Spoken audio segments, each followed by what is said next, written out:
Oh, Camellia looks you over pensively, toying with the snake-shaped bone amulet that dangles from her pale neck. Noticing your glance, she flashes you a cold, barely there smile. Greetings! Seems for a moment that the girl wants to say something else, but pauses.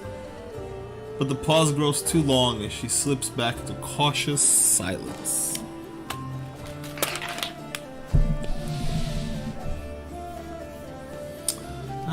That's a tell me about yourself. You want to know more about me than you already do? Why? Camellia arches a dainty brow. I talk to the spirits of this tormented land, and they guide me in battle. I'll help you fight the demons, and I swear that you can rely on me in that matter. Isn't that sufficient?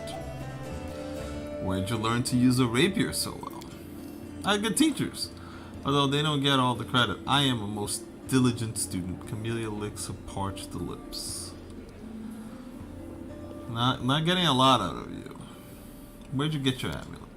Ah, my little trinket. It's so nice of you to notice. But I assure you, this amulet is nothing but a bauble. Can a lady not be drawn to beautiful, useless things? Anyways, as much as I enjoy the delightful conversations, the spirits are calling me, and I must respond. Excuse me. Camellia turns away, watching you out of the corner of her eye.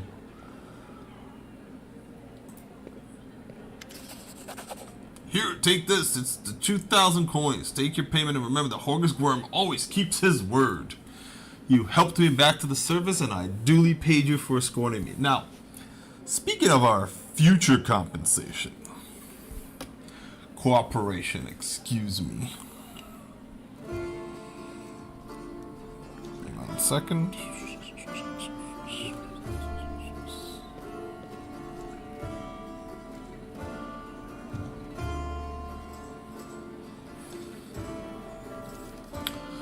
Horgus looks at you with unvarnished disapproval.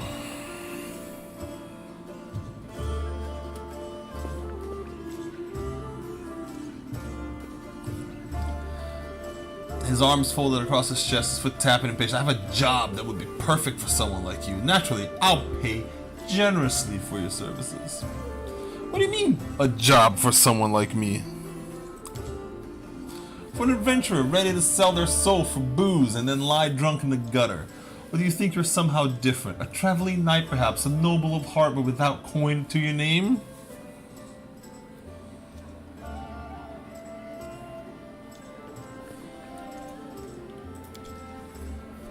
You seem a reliable enough ally to me, and you did get me out of the mongrel cave, so why should I care what you do with money once you've got it? Horgus seems like one of those people who think the entire world owes them something.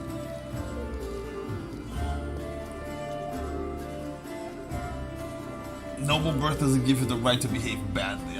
Nah, fuck it. I don't care. What does this job involve? You see, you shall be my bodyguard. You see, I have good reason to return to my mansion here in Canabras. I still have... well, it doesn't matter. It's none of your business. My mansion is a breathtaking building with a large garden in the wealthy part of the city. Even before the demons attacked, every thief and fraudster in the city had tried to get inside one way or another. I shudder to imagine the state it's in now. I have little hope that my guards were able to hold the mansion during the attack, and I expect that the servants fled when they saw the demons. Only Abadar knows what's happened there since. Therefore, I would ask that you meet me at my mansion and guard me there until I complete my business. I already asked the local paladins for help, but they've no desire to set foot outside this tavern. Damn cowards and traitors, that's what they are. Also, please do take Camellia with you. I trust that girl more than the rest of your gang. She is of noble birth after all. Alright, what kind of reward are we talking about here? 1,000 gold coins. He replies without hesitation. Double the reward and I'll think about it. Yeah, right. For that kind of money, I could hire Queen Goffrey herself. 1,000 was my final order for. Damn it! How badly did I fail? I rolled a 3. Fuck you, game. Marvelous, most excellent. Horgus' face relaxes, smoothing a few of the tense lines. I'll proceed to the mansion at once and wait for you there. Meanwhile, needn't worry. I know the city like the back of my hand, but do hurry, unless you want me to lower your reward. Last time the microphone was too good and I could hear all sorts of weird noise in the background. Let me know what this one sounds like. If I need to lower the volume a bit, if I need to lower the sensitivity, get closer, get further away, whatever. Let me know.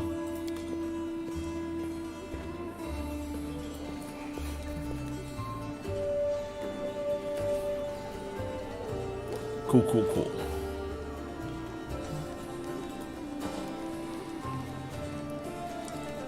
Cool, cool, cool.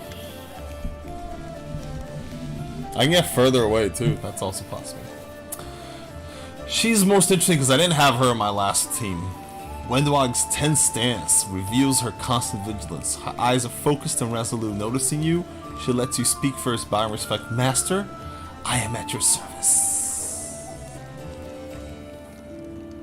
Please stop groveling.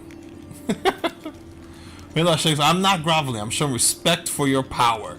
This is exactly how the weak should behave in the presence of the strong. That sounds like groveling.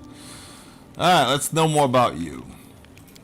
The other round warriors looks flattered, raising her chin proudly. You can ask me anything, master. Alright, what do you think of life in the service? Wendwag scoffs arrogantly. Life among the uplanders, you mean? Your customs are strange. The huntress casts a glance at you and corrects herself quickly. I mean, theirs, not yours, master. You are strong and clever. But I look at other uplanders and wonder. Have you seen how proud they are of their weakness? Look, my hands are so soft, I've never done anything with them in my entire life because noble blood runs through my veins. What does it matter who someone's parents are? I'm the daughter of a former chief of the tribe, so what? Is this what they respect and fear me for? Saul became chief because he was old, experienced, and smart. After him, I might become the chief because I'm strong and even smarter. But these weaklings wouldn't have lasted a day in our caves. Wendwag's eyes narrow wearily. Everything is strange here, but it's alright, master. We'll put things right, won't we? Alright, let's talk about your life in the caves. Life was better than an uplander might think. You're surrounded by rock on all sides. It's sturdy, dependable. When you hide in a crack, you know for sure you're safe. Not like here, all this empty space around you.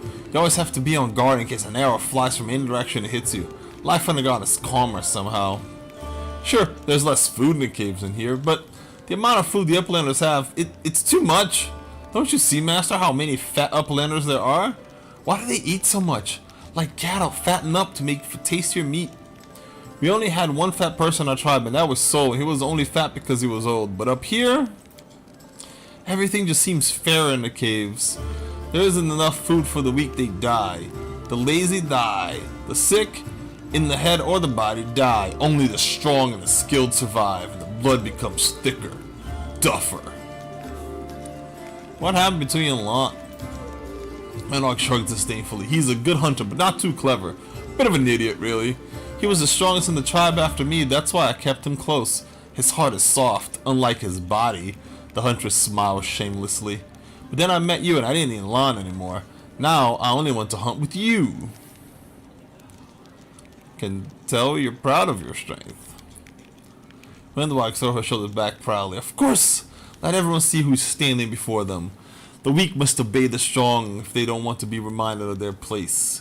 Even when I was a snot-nosed little cave rat, I could bring nethers twice my age to heal, because I fear nothing and no one, pain least of all.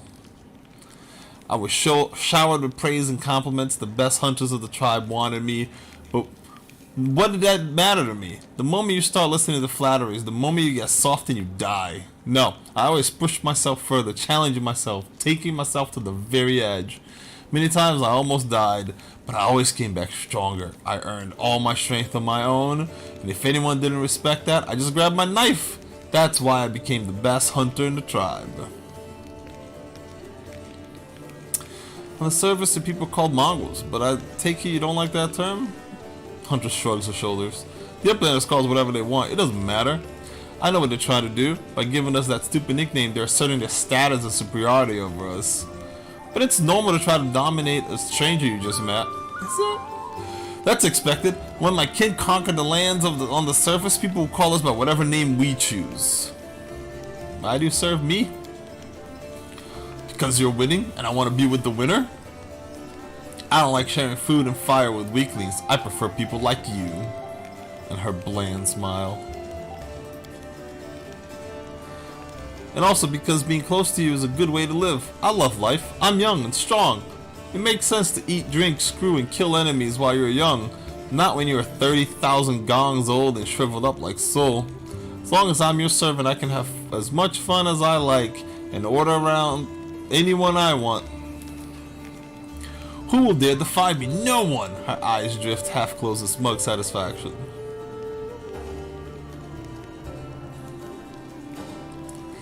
I can guarantee you fun and entertainment. It's good we understand each other, Master. As we need to say, we hunt in the same cave. When the Wog lowers her head, bowing much lower than is customary, your interest gratifies me, Master. Let's talk about this Hosilla lady. Uncertainty spark in Wendwog's eyes as she curls her spider legs on her back close to her body. Of course, Master. But now I only serve you. Has someone said anything about me? Damn. What did you do for the demons? Brought my kin to their lair so they could join the demon army and accept the power given to them. I made my tribe stronger. Later, once we no longer needed the demons, my powerful kin would have fought for me. The huntress shoots you a grin, a bloodthirsty grin. Aren't you ashamed of betraying a kin? Wendwog replies respectfully but defiantly. I know that Soul would have called me a traitor, but for one reason only, he grew old and cowardly. I accepted the same fate as my fellow tribesmen. I ate the flesh too, and for many gongs I threshed with fever, growling like an animal, lunging at anyone and everyone, my body burning from the inside. But I handled it because I was the strongest of them all. Not a single day have I regretted the power I gained, and that's why I'm not ashamed of sharing that power with my tribe. Why decide to switch alliances? I was only serving the demons because they promised me power. Only for as long as they had something to offer me. Wendwog chuckles, revealing her sharp teeth. But Hosilla can't offer me anything now. She's dead, and I was never going to risk my life for her. You're a true leader, one worth following, the huntress says in a fawning tone. How can I trust you? Wendwog's voice gains a fervent edge. Why would I betray you, Master? You're the strongest. You'd be stupid to defect to your enemies and die along with them. No, I'm not that dumb.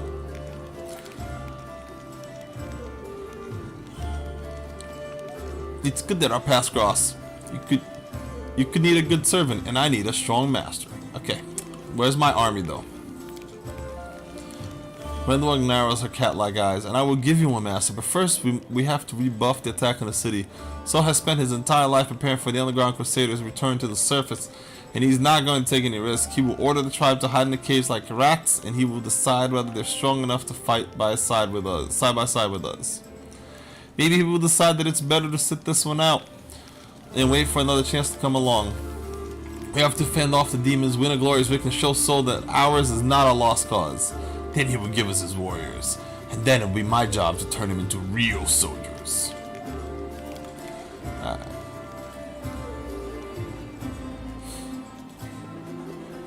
Probably talk to him.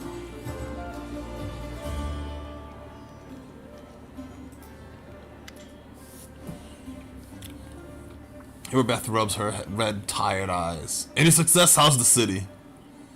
What is our main objective? You heard what the demons said. They're going to desecrate the Wardstone and blow up the whole barrier around the Whirlwound.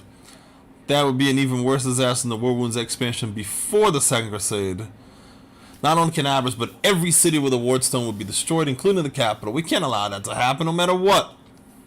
We will retake, even destroy it if we must. Iomede's gift must not become a weapon for the Abyss.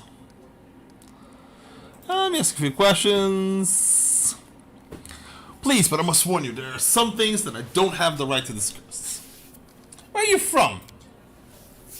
Born in Canabras, grew up on a farm just outside of it. But my way back home lay at the end of a long winding road. It took me years of traveling through foreign lands before I came to be where I always belonged.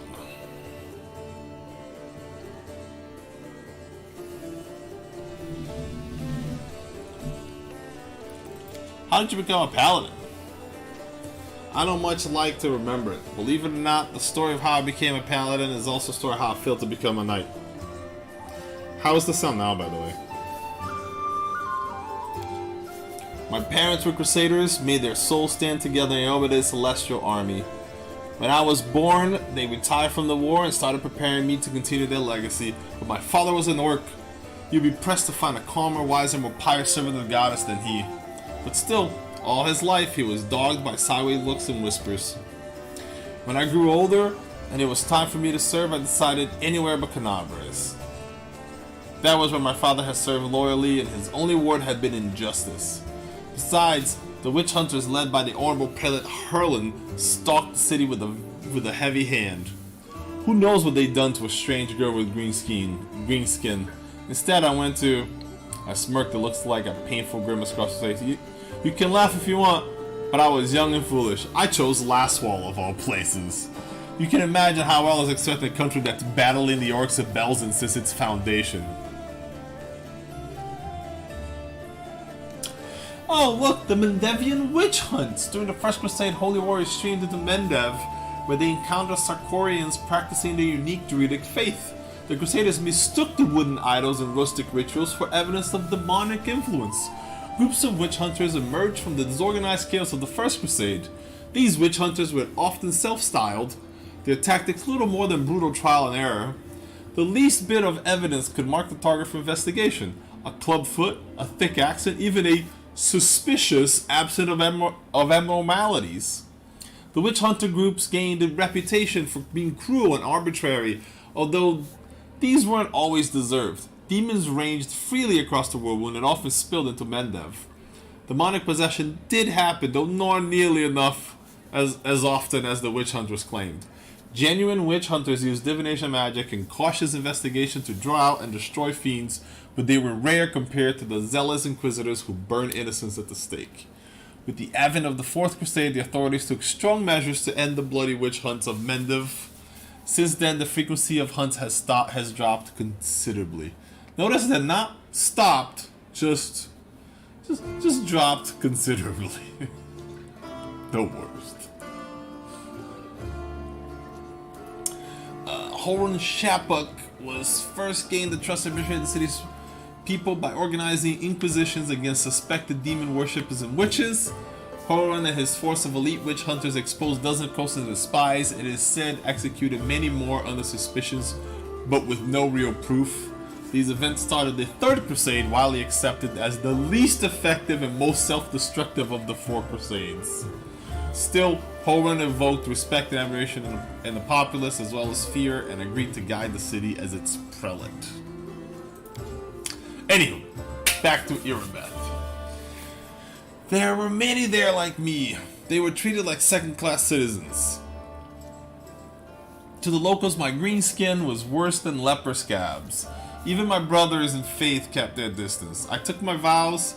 The goddess granted me the powers of paladin, but even then, not a single order would accept me into their ranks. I spent another 6 months knocking on doors before I realized simple truth. I serve Iomade, not these people. I don't have to prostrate myself before them, so I left. As a paladin, but not as a knight. You hardly need me to tell this. You know perfectly well what it's like for us. How did you come to join the Knightly Order? I left Lastwall and went traveling. The goddess guided me, and my path led me to where atrocities were happening. I often fought in exchange of gold, but never for unworthy aims, of course. I wandered the River Kingdoms for a few years. That's where Kingmaker happened. Killing monsters and tracking down criminals. Sometimes I thought I was just wasting time, that my true place was in Canabres. But I pushed those thoughts away. I didn't want to think about going back. But in the end, divine providence brought me to my senses. It happened in Timon. I was tracking a gang of bandits, which my employer suspected was a cover for Mermizian spies. I managed to find their lair, but inside I found something far more dangerous than spies, an unholy temple of Zukuthon. When I broke in there, the cultists were about to sacrifice someone, a person who was destined to become my wife, Anivia. But that's another story. After I cut down the cultists, I examined their papers and couldn't believe my eyes. A network of evil cults that spread through all of Avacyn, including Mendev. Worse, the documents clearly showed that their allies, the Templars of the Ivory Labyrinth, had infested the native Canabres, and were even among the ranks of the Paladins. After that, delaying my homecoming would be tantamount to desertion. Luckily, I was no longer alone. Aneva was as eager to destroy the cultists as I was. Aneva and I hurried to Knabras. We couldn't trust anyone. The papers indicated that the cultists had infiltrated everything. Luckily, I had some experienced investigation, and my beloved, the half-orc smiles warmly. She knew her way around working locks, tailing people, and trading information with the city's bottom feeders. Soon we defeated Allah's, not the whole Hydra, but a few of its heads. You know who turned out to be the leader of the cultists? The commander of the Eagle Watch. Can you imagine why Prella Holland had been chasing witches through the city, and the enemy had infiltrated the very order responsible for internal security? The scandal reached the ears of the Queen. At first, she planned to disband the order in disgrace, but then she offered its command to me to put its salvation in my hands. Of course, there was one more small catch. I wasn't a knight, but I was made commander just the same, skipping the usual progression through the ranks. Can't imagine the fall of Zukuthon in alliance with demon worshippers. Wouldn't they hate each other? They should, but Baphomet to minions of master deception that manipulate Zon Kuthon's butchers to eagerly as Almeda's knights. The cultists from that unholy temple didn't know the true faith of their associates in Knabras. We ourselves learned the truth much later, after getting to the bottom of the nest. Tell me about Aneva. We met in Timon as I was wandering aimlessly from one ordeal to another. We returned to Knabras together and to expose the temples of the Ivory Labyrinth. The day the Queen knighted me was the second happiest day of my life. The first day was our wedding. Aww. But Aneva isn't just my beloved, she's my staunchest ally. We share every victory and defeat. The best of me is alive thanks to her. Thank you for saving her back then, the day Knabras fell. Before her return, the only thing giving me strength to protect the defender's heart was the hope that I see her again. We are in your debt. You two are fucking awesome, and I wish you would join my party. Sorry, how did the people of Knabras feel about your background? They tolerated it surprisingly well. Shouldn't have been so wary. Crusaders don't tend to be prejudiced as a rule. After all, heroes from all over the world, even from other continents, come here to fight the demons. Apparently the people were only suspicious of full-blooded orcs. Oh, okay. There are already many like me here, we don't have any problems, though the locals do have their superstitions. Mendev is as merciless as Lastwall. They just have a different set of victims. I kept seeing those same sideways looks and scowls, hearing the familiar whispers. But where once they used to whisper behind my back and point at me, now they whisper in my ear and point at someone else. It's so strange to be on the other side of humiliation, to wipe the spit from your face, suddenly be invited to change position and spit at someone else. You must have figured out by now that I'm talking about tieflings. It's true there are many of them among the cultists and few among our crusaders, and our fighters do all they can to drive away those who would be our allies. People shun them, call them Arilu's spawn or worse, as if they chose to be born like that. I believe it's quite a feat to rise against the call of one's blood and join the force of good. Still, most only see them as the enemy. I once saw a knight bleeding to death because he wouldn't let a tiefling priest touch his wounds. Alas, haven't been able to change this all in my time in Knabras. Well, I can't expect you to solve racism, Mirabeth. Alright, we'll leave.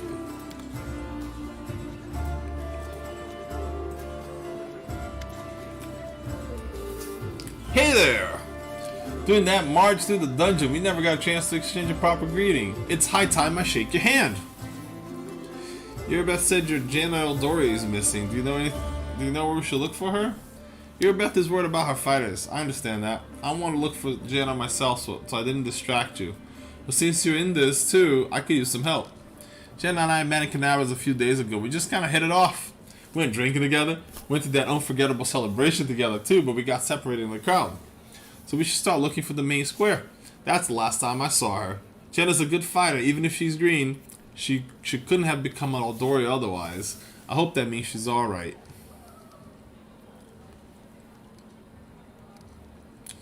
Let's learn more about Sela. Of course, ask anything and I'll answer honestly. Tell me about yourself, where'd you come from? I'm a little bit from Geb. A little bit from Katapesh, mostly the Knights of Aelmide. I was accepted and began training at 14. I belong to the ranks more than I belong to any other place. You come to Mendef by a long road, haven't you? A very long one. Sela looks at you cheerfully. A traveler is expected to have amusing stories. Unfortunately, I only have 3 tales of any interest and I like to save them for our next feast. Otherwise, I won't have anything to show for myself when it's time to start bragging. And that just won't do. Especially since I'll win the night with my cautionary tale of the Battle of Chupacabras. You can't tell me a story about fighting Chupacabras and then not follow through. What are Chupacabras, by the way? Incredibly repulsive magical beasts, fast and dangerous. They can... Well, it looks like someone's fooled me into starting the tale. I guess now I'll have to tell the whole story. That was so easy. Picture a small town in Qadira, and down in the dungeon there's 2 murderers waiting to be executed. The gallows already built for them. The rope's been bought. But sometimes life takes a surprising turn. Suddenly a paladin of Iomade appears in the doorway and offers murderers a deal. If they go with her to fight some monsters, they live. If they survive, that is. There's a big difference between imminent death and probable death with a glimmer of hope, wouldn't you say? So here we are, traveling through the desert. Me and my friend, a priestess of Serenade, whatever, along with a little rat folk fellow who'd asked for our help, and the 2 cutthroats. We get to the rat folk village and saw their bodies lying around, all drained dry. We figured we'd have to fight vampires. That's how the little rat folk described the monsters who attacked their village. That's why we went in all brazen-like. The sun was high, the vampires couldn't attack till dusk. But we never got a chance to look around. Black shadows, quick as the wind, attacked us from all sides. Not vampires, but chupacabras. One of the lads we pulled from the gallows got killed right away. The second one ran for his life. That left me, the rat folk, and Kira, that was the name of the priestess, and we all steeled ourselves for the fight of our lives. And just when we thought the end would come with the chupacabras surrounding us like a pack of dogs around a bear, our rat folk friend wounded and down, the teeth of the quickest of those blasted monsters was clenched on Kira's shoulder. Right then when all hope was lost, the other lad from the gallows suddenly comes running back. He kills the beast attacking Kira. I'm sure you know what a turning point of a fight looks like. Well, a moment before we were lost, and a moment later we had it back under control. The chupacabras died dead one by one. The little rat folk is reunited with his family who were hiding in the basement. The priest and I closed the eyes of the boy in the gallows who saved us. It was a shame he didn't survive the fight. May the gods keep his soul in its journey throughout afterlife. I expected a more cheerful story. Now I'm sad. I'm sorry, I didn't mean to upset you. I like to remember that one. For me, it's a story about hope. Had it not been for that mercy, Milos, that was his name, would be hanging from a noose, and me, Kira, and all the rat folk would be dead in that village. Someone told me that a kind deed done by an unkind person is 100 times more precious. By the same token, an evil done by a noble soul is 100 times more horrifying. That's what I really wanted to say. The chupacabras were just a good starting point.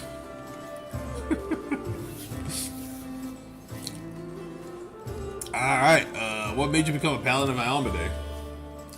Sela's gaze sharpens momentarily, then she sighs. That's a serious question, and a good one. You should ask it of your companions, but it's a long story. To start with, 12 years ago, I was nothing like the person I am now. I roamed the streets of Soku with other homeless orphans. I stole, I fought, I was hired for sword a bit. Not the proper origin for paladin, is it? Back then, Soku was a city of orphans, widows, and widowers. Gnolls decimated the city regularly. My parents were among their victims. People there heard about the new deaths before they'd finished mourning their previous losses. One day, a group of knights of Iomade brought a glimmer of hope to the city. But while others saw them as saviors and protectors, I was busy pricing up their noble horses and their gleaming mithril armor, wondering how much one of their pretty swords would fetch. Haha. A thief lives one day at a time. That's what they say. I was the type that never thought past the next job. Anyhow, I was able to sneak into the knights' camps and steal one of the mithril helms. Sela pauses, her voice sad and measured. And I was right there when the gnoll attacked the helm's owner. Asemi was her name, and dealt a blow to her unprotected head. A gnoll like all those others, she'd fearlessly driven from the gates of Soku. That one blow was fatal, but who really was to blame for her death? The gnoll attacker or the young thief named Sela? Life's cruel and full of chaos. Sometimes survival just comes down to luck.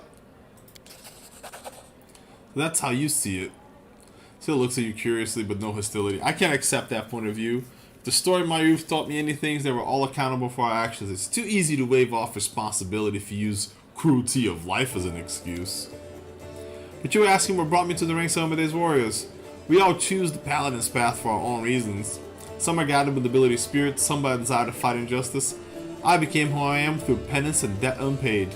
The day Sammy died protecting my city, I wanted to kill myself for the terrible guilt I felt. Then I realized it wouldn't make the world any better. And I decided that instead I'd try to take her place. I'd become what she had been and protect innocence she would no longer be able to protect. I don't need to know that. They're goody two-shoes.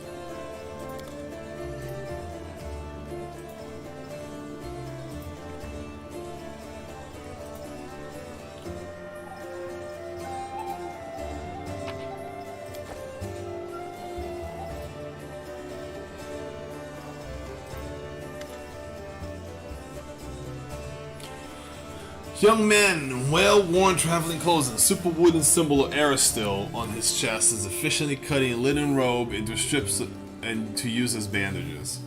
Despite his visible exhaustion, he works with zeal, singing some tune about red braids and ripe sheaths and wheat under his bread. He raises his warm chestnut-colored eyes to you. Are you one of the Crusaders? Thank you for defending those whose talent lie off the battlefield.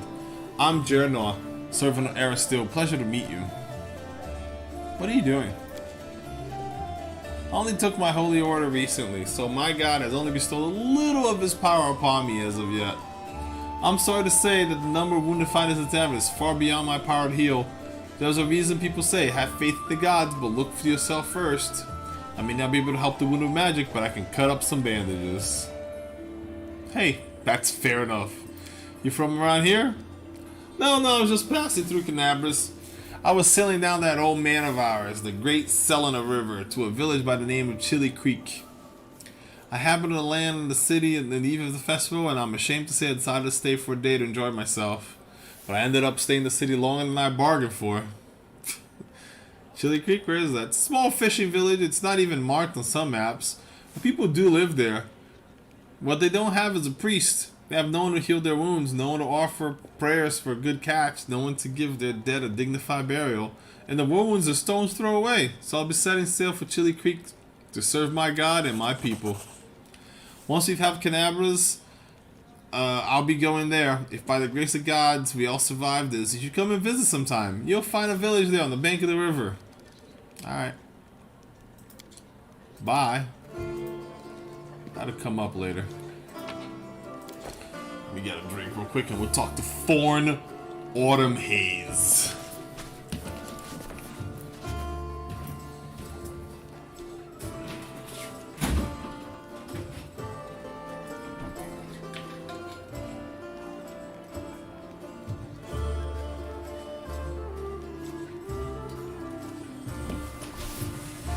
A tall, fragile-looking elf sitting in front of you. Eyes closed, he's pale as a ghost, his arm wrapped in blood-stained bandage. You spot other bandages on his body under his clothes, but even in such a miserable state, he manages to keep calm. Raising his eyes to meet yours, he says faintly, I am Thorn Autumn Haze, at your service. His pale lips reddened by blood, but you see no sign of pain or fear in his gray eyes. Do you need help? To give you a cold, intense look, he shakes his head. Do not trouble yourself on my behalf. A local healer attended to me. Besides, I come from resilient, hardy people. My body will endure both wounds and the poison delivered through them. Who are you? My name is Thorn Autumn Haze. I've come here from Keonan because I am a hunter and all minions of evil are my quarry. I won't say more than that if you don't mind. We are strangers and of different races and cultures. I'd rather not tell you more than necessary. Keonan is the homeland of the elven race in Galarian. Keonan is almost completely evacuated by the elves just before the fall of the Starstone. They only recently, by elven standards, returned to Galarian to reclaim their ancient homeland and have become an isolationist realm, allowing few non-elven visitors into the mist-shrouded capital of Yadara. Who wounded you? A sinner, an accomplice to demons, the quarry I'm hunting in this inhospitable place. Yeah, just fucking tell me. After a brief, it would be impolite to refuse a direct, friendly offer. Who is your quarry here in Mendev? I was hunting a fugitive, a Descarite by the name of Kalisa. It pains me to admit that there are heinous malefactors such as her among my noble kind. I managed to catch up to her in Canabras and I wounded her. The demons appeared in the city and engulfed in flame. I was injured in the battle that ensued and couldn't free her soul from its service to her dark masters. He expresses no anger or hatred as he speaks only in compassionate sorrow. You're not that great of a hunter, it would seem. His expression remained indifferent, but his voice is as cold as a mountain stream. Many underestimate the wisdom and experience that my people acquired over the centuries. I do hope that my opponent would misjudge me just as you have. Alright, let's help you out. I thank you, but this is my mission, and I'm used to facing all manner of terrors alone.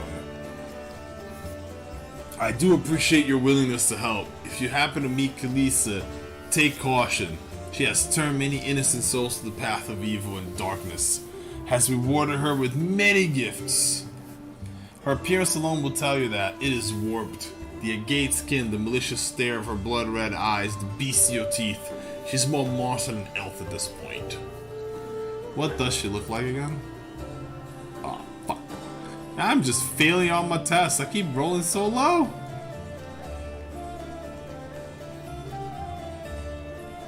I mean, 26 wasn't an easy one, but damn it.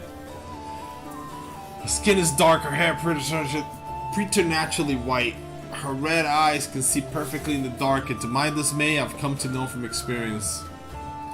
But bright light causes her skin pain. I use a chemical powder that explodes in a dazzling flash, and she cried out as if I had stabbed her. It's clear that this woman is a faithful servant of darkness. The marks the Khaleesi masters have left on her appearance say as much. Bye.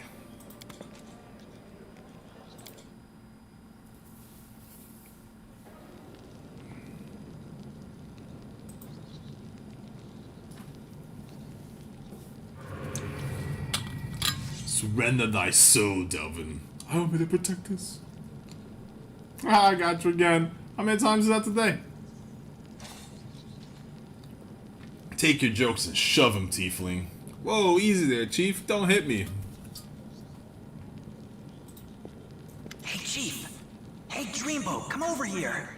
I want to talk to you about something. Something really important. He called me a Dreamboat? Quit bothering the decent people in here, Woljiff, or I'll knock your teeth out! What's it to you, Delvin Dum-Dum? You were told to guard me, and I'm not stopping you. But no one told me I had to shut my trap. Who are you? Woljiff. Woljiff Jeffdo. I deal in useful things. I can get you whatever you want. Anything. But there's just one problem. Tiefling rattles his chains and gives you a meaningful look. What do you want? I'll lay it out for you. Simple job, 30 minutes tops. We go someplace, talk to someone, and in return, whatever you want, I'll get it for you.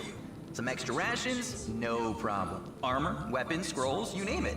It's as good as yours. If you need my help with something, whistle and I'll be there. I'm handy enough with knives too, and even my magic know-how isn't too shabby. Actually pretty shitty. What a load of guff! If you were good at magic, you wouldn't be stuck in here now, would you? Don't you listen to him, Chief. He'd find fault with the Queen herself. I'll be useful to have in battle, and I'll sell whatever you want at a reasonable price. It's your lucky day. You won't meet another gem like me in Canabras. Why are you in chains? Does it really matter? Yes. Don't get hung up on the past, Chief. Don't look to the future. Live in the here and now. He was caught thieving. There you go. How'd you do the shadow thing? Get me out of here and I'll tell you. And don't worry, it's not contagious. Can't help you chained up. How am I gonna free you? That's easy. You know Irabeth? Feisty looking gal, always wears armor. You can't miss her. She's the meanest fighter in the whole city. When you see her, put in a good word for me, will ya? Tell her there's this guy, Woljif, locked up for no good reason in the Defender's Heart. Well, for the follies of his youth. And he really wants to get out on bail so he can keep up his good behavior and make a contribution to society. You got that? Will you do it? Yeah. I'll talk to Erebeth. I knew I could count on you. Knew it the moment I laid eyes on you. Alright, I'll be back.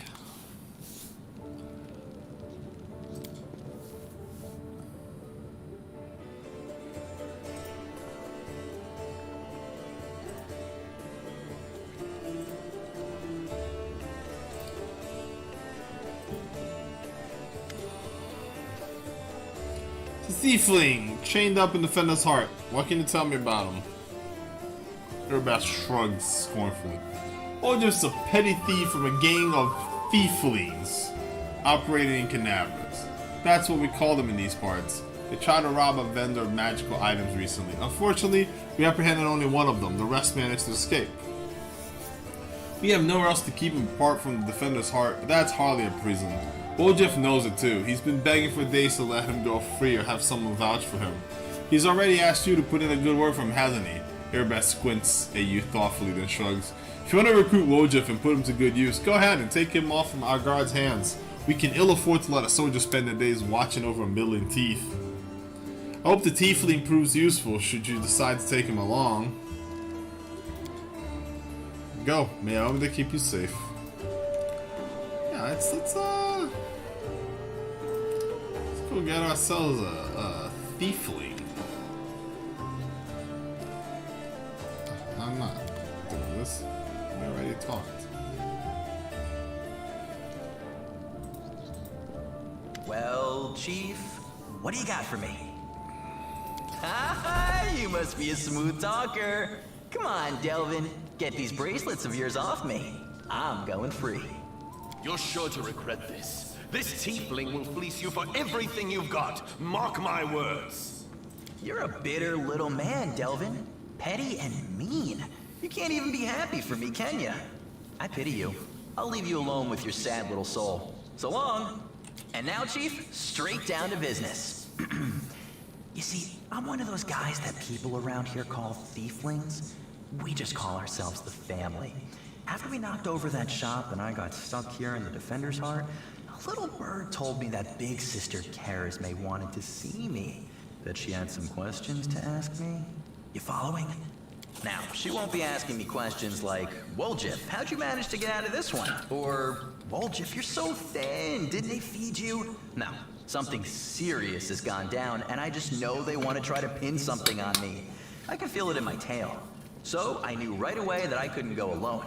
You turned up just in time, Chief. You don't need to do anything when we get there. Just stand behind me and look mean, and I'll handle the rest. Somehow. Let's go, I'll show you the way.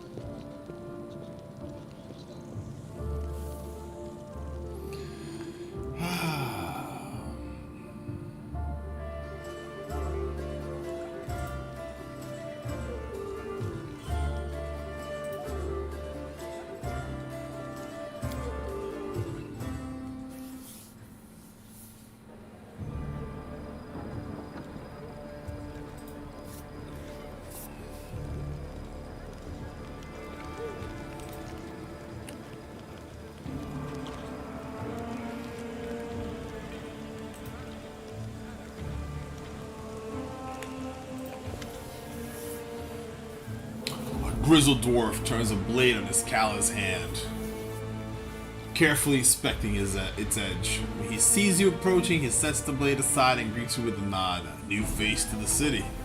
You picked a good time to come to Canaveras, and you can see we're in sore need of warriors. Do you know any of Canaveras by sight?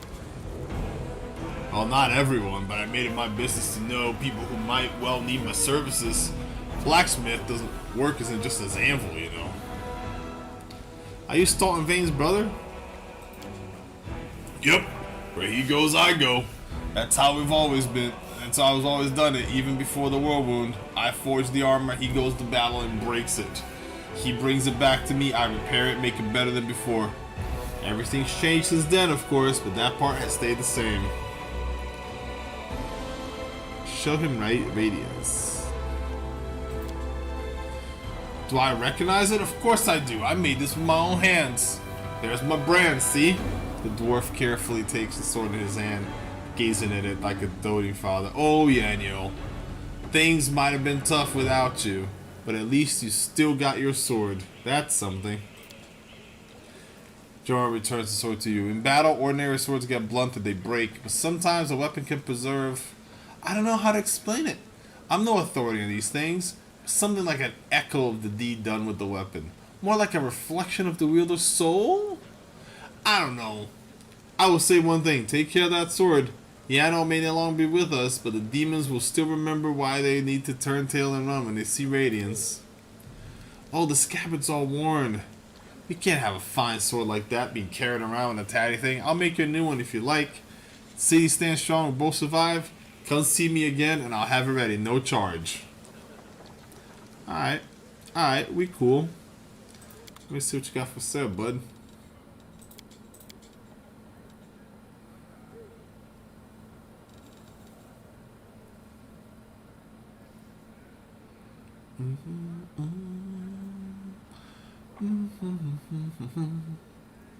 I can see you, I see you.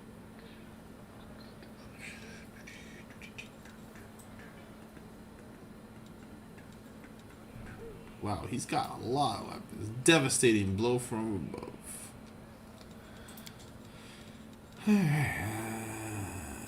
Armor vigilance.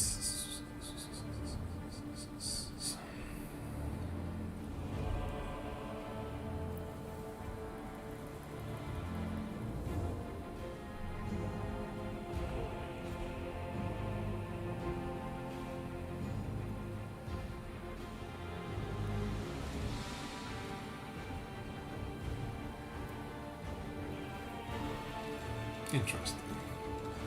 Alright. I don't see anything. I don't want a helmet. Yes, actually. I want that.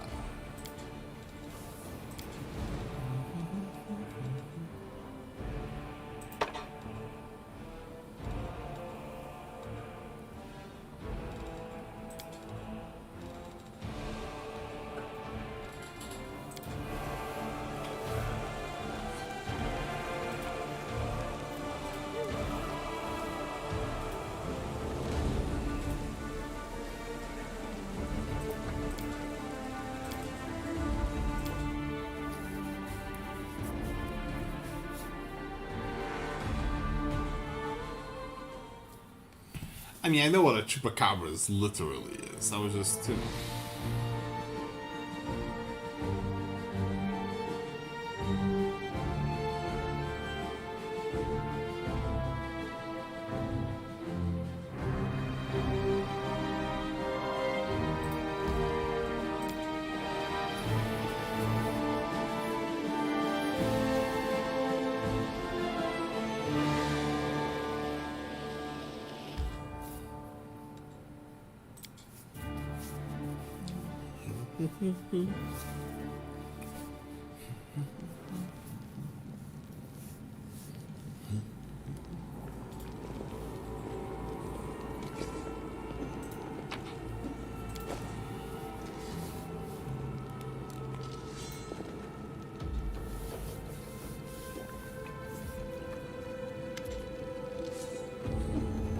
The basement is dark and dank, and you're immediately struck by the hostility of the gathered tieflings. 5 of them are kneeling along the wall, separate from the rest. The tall woman had been cleaning her fingernails with the tip of her knife, greets you with narrowed eyes. Brother Woljif, you got my message then. Sorry I couldn't swing by sooner, dear sister, curse me.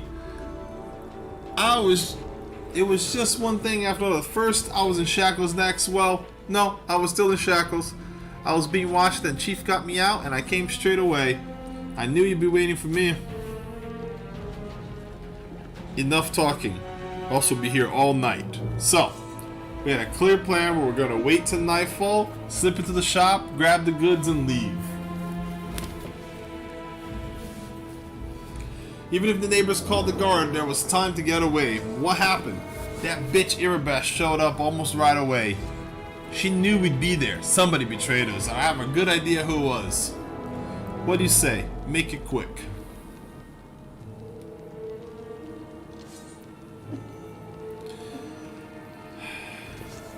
Wojif, tell us your side of the story. What happened? Crescent towards you. He speaks! I thought Wojif only brought you so he'd have someone to hide behind if things went south. What's to tell? About a week ago, Sister Charisma got 6 of us together in this very basement. Me and those 5 over there, I mean.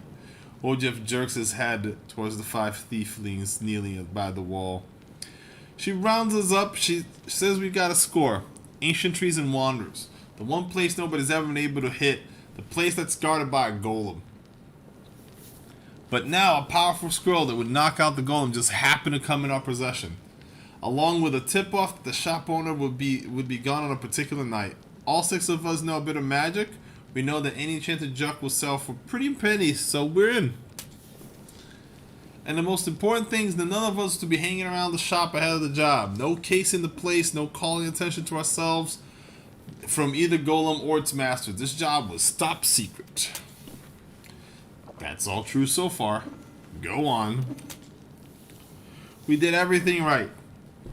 With the locks and the golem. I picked the lock. I remember clear as day. Sister Donna was on lookout. Brother Maron had the scroll. Dofi, Tavi, and Varnier brought the sacks. We covered the windows and lit the torches. I remember scooping up rings, tossing them in a sack, and one right expensive one rolled for me. I crawled under the table right after. Next thing I know, Irabeth was there. Everybody scampered and I was still under the table. Not my finest moment. I was going to wait it out, but then those blockheads were dragging me out by the tail and putting me in shackles. They took all of my rings off me, about 20,000 worth. And to add insult to injury, I never even found the last one. In the end, I got busted over nothing. So they caught you, poor thing, stripped you of your loot, you didn't even manage to stash anything. Crasby's pointedly polite, polishing her knife. Where's the moon of the abyss, brother? Moon of the abyss, brother Wojif. What is the moon of the abyss? It's an amulet. Used to sit on a little cushion on the window, ancient trees and wanderers. Sterling silver, sparkled like a star, fine piece of work. On one side there was half a moon, you know, a crescent or waning moon. In the middle there was a dark crystal like an eclipsing moon. Old man Philemon was so proud of that amulet. He used to say, I'll never sell it, it's the jewel of my collection. Wojif sighs unhappily. I used to go there, see what kind of treasures there are in the world. There's nothing else to look at in Canabras. People used to claim it was a powerful thing, but who's to say? If you ever stole a thing like that, you'd have the guards on you the second you tried to fence it. Anybody knew that you were always hanging out in ancient trees and wanderers, drooling over the moon of the abyss. Did you think you'd swipe it in all the commotion to keep it to yourself? Did you hope we'd all get locked up and you'd get off scot-free with your fancy trinket to boot? Don't take me for a mug, Wojif. I see right through you. Why would Irabeth arrest her own informant? Took the words right out of my mouth! Doesn't make any sense! If I was the rat, I'd have kissed her on the hand and been long gone by now. You know me, sister. I'm a cautious fella, not an idiot. Why would I go against the family? So the fish and the selling can have a nice Wojif-sized dinner? The moon of the abyss is a pretty bauble for sure, but it's just an amulet. It ain't worth dying over. You know Irabeth's people will protect you. You knew you could pin the moon going missing on them. And now you've come here with backup. You knew exactly what I was going to say to you. Only problem is nobody's returned the amulet to Felman. Are you giving Irabeth a cut? Is that it? Have you seen her? You think she'd take a cut if I offered her? She can't be bought. She's like 3 heroes of Elmade all rolled into one. He speaks the truth. You'll find some knights who'll take bribes, I'm sorry to say, but Irabeth Tirabade is not one of them. That's the whole story! Wojif crosses arm affronted. Some family this turned out to be. It's just the name in the end. In a real family, people take each other their word. They don't throw around accusations. I didn't take the moon of the abyss. What am I gonna do with it? You can't sell it to no crusaders, it's a special item. You can't wear it, it'll get nicked. It's pretty to look at, sure, but it ain't that pretty. If it's that important to you, Sister Kismet, I'll find it, and I'll drag the trader here by the horns, just so you don't end up at the bottom of the selling. But you know what you're gonna owe me a favor for that? You're gonna owe me for that? An apology. Right here, in front of everyone, you're going to apologize loud and clear so everybody hears it. You'll say, sorry Wojif, you're a good guy, and I was wrong about you. Fine. You're one of my people, which is why I'm going to give you some time. But if you run, Brother Wojif, the family will get you wherever you go. You'll spend the rest of your life looking over your shoulder, tossing and turning at night, fearing poison in every cup and every meal. You'll look into the eyes of every tiefling you meet, wondering if the family is coming for you. You'll have no peace. But one day, you'll be tired of running. You stop to catch your breath, and that's when we'll get you. Got that? You have a way of words, Sister Krasme. A way that almost made me wet myself, but a way nonetheless. Let's go, Chief. Let's go chat with the scary gal Irabeth. She knows you a little. We can ask her who ratted us out. I'll let you do the talking.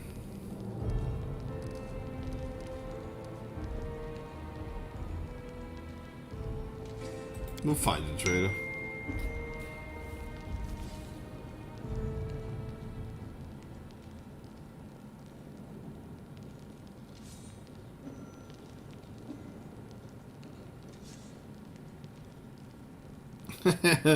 But they're both adorable.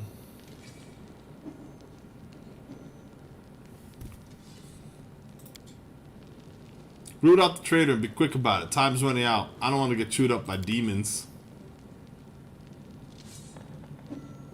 Alright.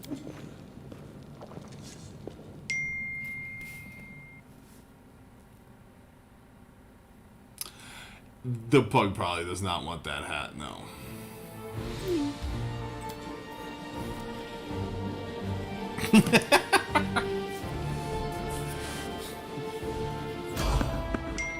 Live the darkest of dark lives.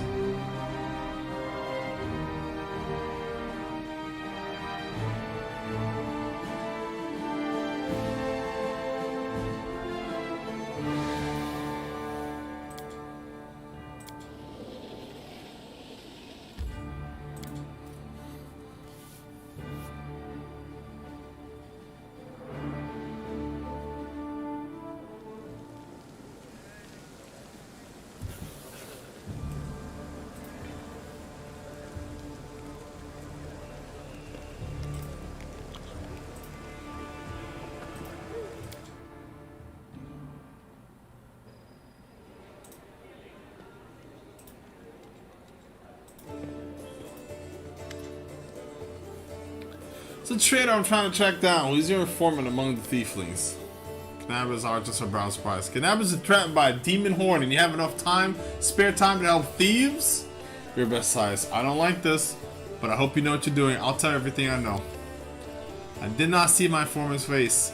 Slipped out of a dark alley, handed me the note and disappeared. Irabeth hesitates as she tries to remember. He had a cloak with a hood masking his face. The horns, the long horns, didn't quite fit underneath it. There should be a garden golem in Ancestries and Wanderers, the shop they tried to rob. The owner gave us the construct's cold word just in case. The golem itself was destroyed, but the head seems intact, and you can interrogate the thing and find out what it saw. The code word is Hand of Aurori. Shop's owner must have escaped, but there's a chance they will get lucky with the golem. Alright.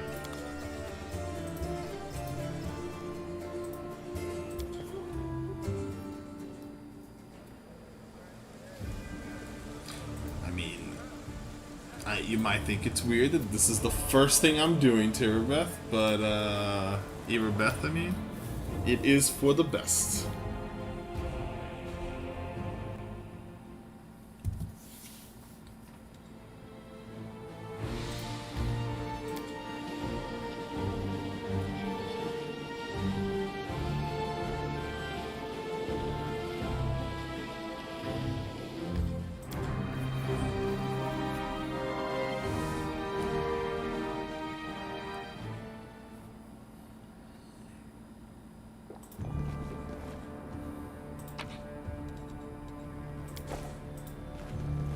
No, is anyone there? Please, get me out of here. I can hear your footsteps. Pull me out. Hello. Whew. Free at last? Thought I'd be flat like a pancake under that rubble. Much obliged. Damn. I'm not in any pain, but my head is still foggy for some reason. What's with all the hub in the city? My name's Finian. I'm a Pathfinder. If there's anything I can do to help, I will. You're a Pathfinder? That's right. Finian Dismore, Pathfinder and Crusader. I roam around the whirlwind wherever the task leads me. Scouting mostly. This last while, I've been hanging around the Canabras, waiting for until I'm needed. I'm bored out of my mind, but at least the shop makes for better lodging than the inn. What I meant was, what are you? But listen, man, I just told you. You want to know where I hail from? Is that it? Well, I'm from around here, actually. We Kellids of the Star Eye clan fled from the whirlwind troubles began, but I couldn't stand by the demons wreaked havoc, so I came back. Or did you mean to ask about my weapon of choice? My best weapon is every weapon. I am a skilled and capable fellow, if I do say so myself. I can swing a sword, poke with a spear. What I'm best at is communing with the spirits. They call folks like me Phantom Blades. What the fuck is a Phantom Blade? Is a spiritualist, but with a twist. It means that some spirit took a liking to me at one point, and it can turn into whatever weapon I need. Handy, huh? I don't need any whetstones or enchantments. Doesn't take up space either. Although, to be fair, it's not a barrel of laughs. Spirits that bestow this kind of power don't come from happy places. Not exactly bright-eyed and bushy-tailed. They usually appear after great battles that leave few survivors. The city's under attack by demons. Wait, what? Last thing I saw was some thieves breaking in here. Then the guards came, everyone was running around. After that, it's a bit of a blur. Right when things got intense, they dropped the cabinet on me. Couldn't even help the owner. I was just lying under the shelves like a dimwit until you came along. If there are demons and Canabras, we must do something. The city needs every blade it can get. Hey, do you mind taking me with you? I don't think I can handle this alone. And besides, the more the merrier. How did you end up in this shop, Finian? God, it's been so long, I don't remember anymore. Sitting around waiting for any word on the Pathfinders. But it looks like everyone's forgot about me. The shop owners are no friend of the Pathfinders, so I've taken up residence here. Alright, come with. I swear you won't regret it. I can do all sorts of things. Is there anything your party's missing? A sword, a spear, a bow? Just say the word.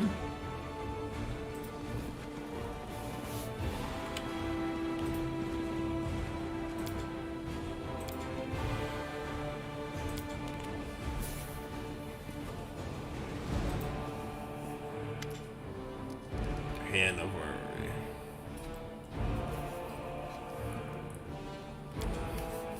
Code word correct. Awaiting orders.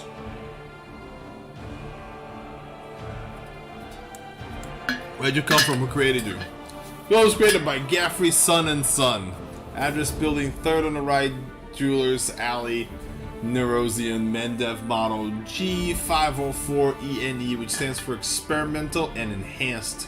For all inquiries, contact Mr. Gaffring. Tell me about the suspicious people that came to the shop last week. 56 individuals entered the shop. Human, female, old, gnome, male, old, human, female. He'll be reeling off customers till nightfall. We need to ask it a different way. I got that.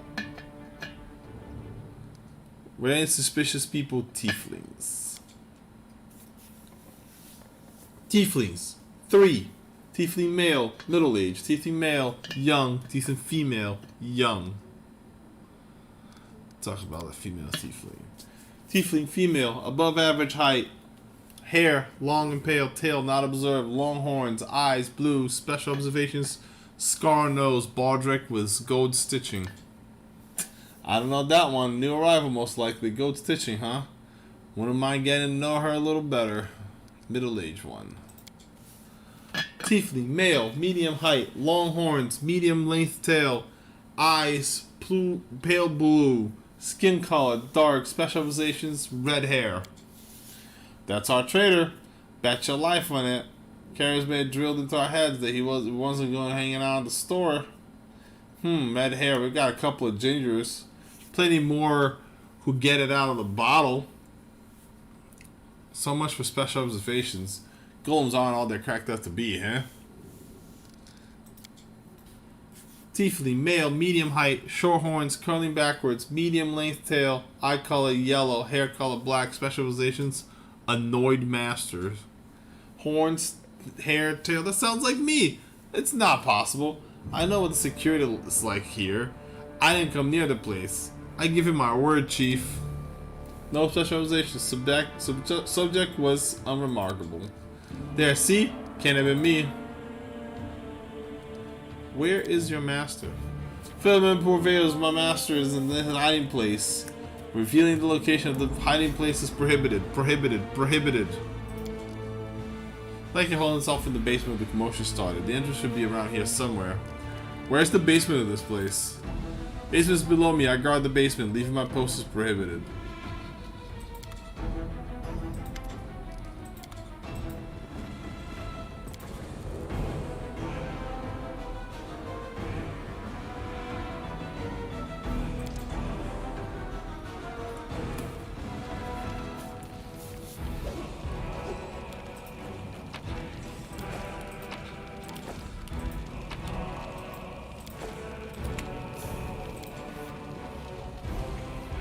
Pretty good, aren't I?